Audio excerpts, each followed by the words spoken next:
বাংলাদেশ, পাকিস্তান, মিশর, Iran, Indonesia, Malaysia, Nigeria ও তুরস্ক উন্নয়নশীল এই ৮ মুসলিম দেশের জোট D8 নামে পরিচিত।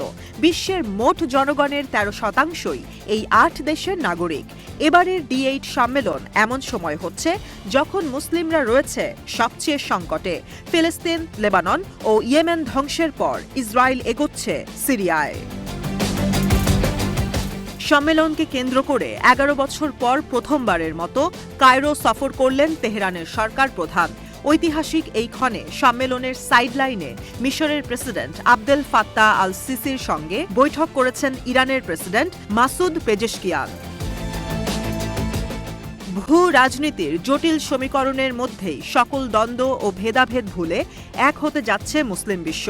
নিজেদের অস্তিত্ব রক্ষার পাশাপাশি ইসরায়েলকে মোকাবেলায় ঐক্যের প্রয়োজনীয়তা তুলে ধরেছেন মাসুদ পেজেশকিয়ান। ইরানের প্রেসিডেন্ট বলেন, ইসরায়েলের আগ্রাসন রুখতে ইসলামিক দেশগুলোর এক হওয়া ছাড়া আর কোনো বিকল্প নেই। যুদ্ধবিধ্বস্ত দেশগুলোয় মুসলিমদের ওপর নির্যাতন ঠেকাতে প্রয়োজনীয় পদক্ষেপ গ্রহণ করা D8 জোটের ধর্মীয়, মানবিক ও আইনগত দায়িত্ব।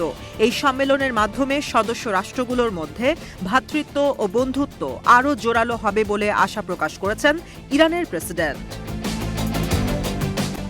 ১৯৭৯ সালে ইসলামিক বিপ্লবের পর থেকেই ইরান ও মিশরের মধ্যকার সম্পর্কে অবনতি শুরু হয়, কারণ এর এক বছর আগেই ক্যাম্প ডেভিড অ্যাকর্ডের মাধ্যমে ইসরায়েলকে স্বীকৃতি দেয় মিশর।